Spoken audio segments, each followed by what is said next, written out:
Акыркы жылдары Түштүк Кореяга бактысын издеп кеткен кыргыз кыздарынын саны арбууда. 10 жылдын ичинде алардын саны 700гө чамалаган. Корей жигиттерине турмушка чыккан кыздардын айрымдары өз сүйүүсүн таап, отурукташып жашап калышса, башкалары аянычтуу тагдырга туш болуп, көчүүдө калгандар дагы жок эмес. Асель дагы ушул жылдын башында Бишкектеги нике агенттиктеринин бирине кайрылып, Кореядан өз бактысын табууну көздөгөн.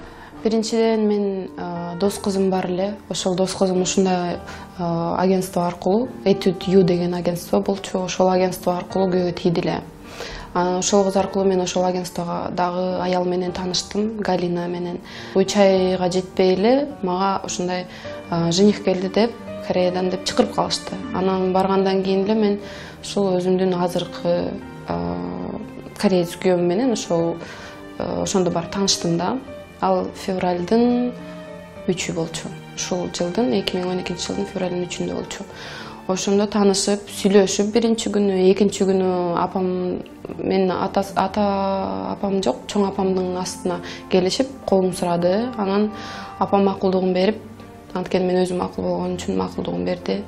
Ошо менен эртеси күнү эле свадьбаны кылып, свадьба алгандан кийин ал кете берди. Мен 3 ай визам бүткөнчө күтүп отурдум. Свадьбада апама калың $1000 берди. Андан кеткенден кийин ай сайын $300 берип атты. Кореяга келгенден кийин 1 ай ата-энеси менен жашадык. Жакшы эле жашадык, баары жакшы. Келер менен эле бир туугандар менен таанышып, жашнакай жашап, ата-энесинин колунда болуп, өз кызындай эле карашып эле жашнакай жашап атканбыз. Бирок анын айтышы боюнча мен каякта бир айылга келмек эмес болчумун, шаарда жашайбыз деп айткан да. Ошонусу бир калп болду да. Шаар эмес эле бир айылга түшүп калдым да. Айыл болсо да мейли жашай берет элем, бирок ошол жакта жашап атканда дагы мен туура эмес кылып, же башка кыздар менен качып атыштыр көп эле. Ошолорго окшоп качып кетсем бир жөн эле да. Качпастан ошо менен жашайм деп ушул жерге ушундай ниетим менен келгенде, мен ушул жерден бул кубалап отурат да. Өзү кубалабастан да кайнатам кубалап атат да. Бишкекте кыздарды Кореяга турмушка чыгаруу боюнча 20дан ашык нике агенттиктери бар. Аларга Аселге окшоп көп кыздар өздөрү кайрылат. Миллионер күйөө балалуу болоюн деп кыздарын агенттикке жетелеп келген ата-энелер дагы четтен чыгат. 19 жаштагы Жазгүл апасынын каалоосу боюнча нике агенттикке анкетасын таштап Корей жигитке турмушка чыкканына 2 жума болуптур. Келгенден кийин бул жерде только 2 жума жашап, 2 жуманын ичинде баягы кайненем, күйөөм эметип баштады, что вот, типа, меня с нищеты как будто вытащили. Вот, потом она не разрешала мне с холодильника вообще брать и кушать. Все, что дает, уж он жешь керек. Если не могу кушать и не кушаю, я могу что-то бжук каждый день, пока сама не даст. Түнкү саат 8-де из дома хотела выгнать. Она, когда мне уже звонит, что я могу уехать, что у меня есть связи, она меня начала пугать и бить. Чачым аны алды да биринчи, чтобы телефон алайын деп. Я этот не дала.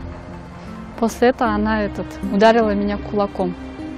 Кулаком начала биться, я вот уже стенка жакындаганда, она вот так начала, хватать телефон. Потом схватила за руки и начала сильно дергать.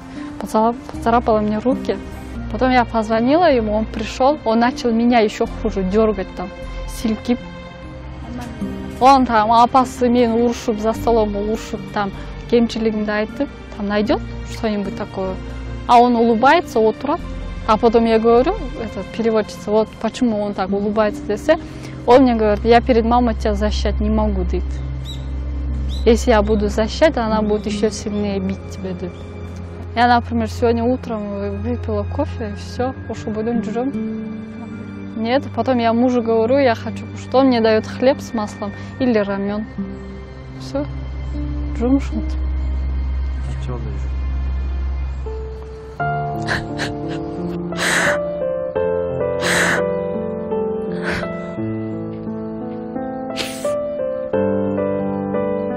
Кыздар кыялындагыдай жашоого туш болбой, келер замат элестетип алгандан таптакыр башка дүйнөгө түшүп калышат.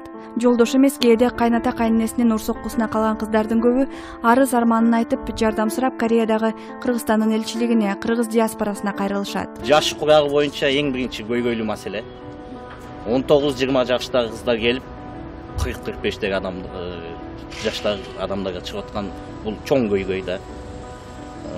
Менталитет такыр бөлөк, тили бөлөк, тамак ашы бөлөк, дини бөлөк. Ошол себептен көп кыйынчылыктар жагалат.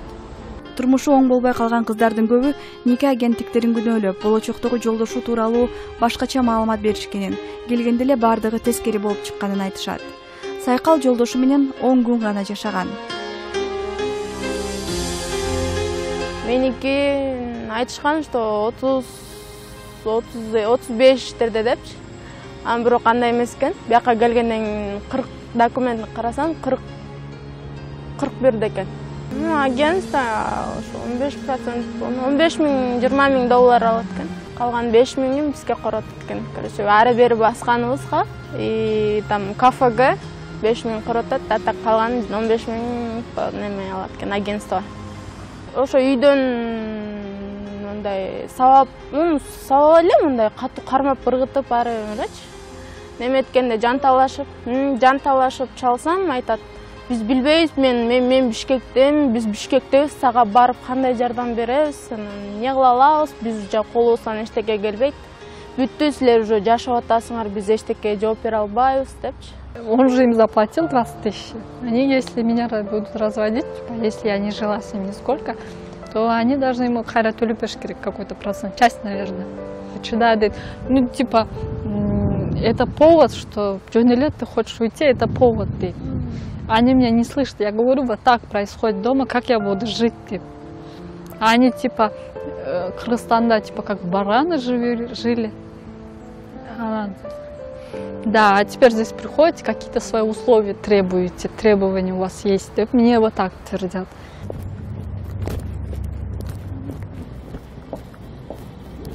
Кыздардын агенттик жөнүндө айткан сөздөрүн уккан соң Бишкекке келип өзүбүз дагы текшерип көрүүнү көздөдүк.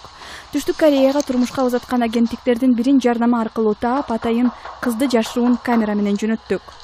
Агенттиктин өкүлү жолуккан соң бардыгы жакшы болоорун айтып, кандай жол менен турмушка чыга тургандыгын түшүндүрө баштады. Что там такие страшилки, там бьют, там не дают кушать, нельзя будет потом вернуться, там какие-то у них законы, там не сможешь развестись. Ну, вот такие дела, да. Вот, предположим, я тогда вот поеду, у нас с ним хорошо все будет, да. Потом, если вдруг... Сначала мамины сомнения, тогда, если вы не сможете... Можно ли будет как-то вернуться? Можно приехать сюда и здесь развестись без его согласия. Потом, то, что он там голодом морит, не дает, не выпускает, ну, это только единичный случай, если это он маньяк, если он больной на голову. Ой, а как можно это проверять, безопасности? если вы выходите замуж через агентство, а не вот так вот вам говорите, потому что ты не хочешь выйти замуж, знаете, вот девочки выходят замуж, и потом у этого ее мужа есть знакомый кореец. Знакомый говорит, ой, мне твоя жена нравится, откуда, с Кыргызстана, ой, я тоже такого хочу. И он говорит, о, давай у моей жены есть подружки в Кыргызстане, давай я их сведу частным образом. А вы как-то, вот у вас будет гарантия, да? У нас гарантия 100%. Во-первых, мою фирму проверяют. Я работаю только с фирмами. Ту фирму проверяют. И между нами очень большой пакет документов. Я вам сейчас покажу.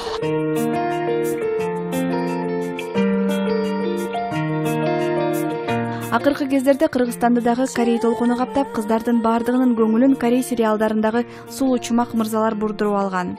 Корей жигиттеринин бардыгы ошондой деп ойлошобу, айтор эмне болуп баштары айланып калганын өздөрү дагы айта алышпайт. Келип 3 күн жакшы жашады. 3 күндөн кийин ичип келип, ызычы кылып, мындай отур, тигинде отур, өзүнчө приказ берет, мен сени сатып алгам, досторуна айтат, мен сени бияк сатып алгам деп түшүндүрөт. Канчага сатып алдың деп, баарын айтып берет, мынча миңге сатып алдым деп. Ошо. Ну да, аябай макташып, что вот он такой очень хороший, деп, что он вот такой, у него он работает, у него такой дом, деп. Он тоже хвастался много, үйүн көрсөтүп, у меня вот такой дом, деп, шикарно. А келсем, элементарно вместо этого коврика у них трусы расстелены. Кечинде жанагы фитнес-клубка жибербей коюп урушуп кеткенде мен үйдөн чыгып кетип, 2,5 сааттан кийин келдим. 8:30 үйгө келдим, кечки 8:30. Келсем үйдө күйөөм жок, жумушка кетиптир. Ал яганга чыкчы, кечки жумушка чыкчы түнкү. Анан ал күндөрү түнкү жумушка чыккан күндөрү кайнатам кайненем келип биздикине жатчу эле да. Ал күнү эмне себептен билбейм келген жок. Кайнатам да кайненем да келген жок. Анан мен өзүм комнатама жатып алдым, уктай бердим. Эртең менен таң атпай саат 6-та күйөөм келди. Келер мен аны тосуп алдым жашынакай эле сүйлөсөм сүйлөбөй койду мага. Барып жатып алдым кайра. Жатып алып кайра түшкө чейин уктап атканда кайра тиги кайнатам келди. Түштө келип эле уктап аткан жеримен мени улкунтуп жулкунтуп эле колуман тартып эле тур кет деди да. Түшүнбөй калдым да эмне себептен, неге, эчтеке демек турсун, жөн эле ошентип кубалады да. Кубалаганда мен түшүнбөй эле эмне кылаарымды билбей кетпейм деп отуруп алдым. Тургузуп мени кайра жулкунтуп түрттү. Түрткөндө мен куладым эле баштан ары чаап эки жолу тур кет деди да.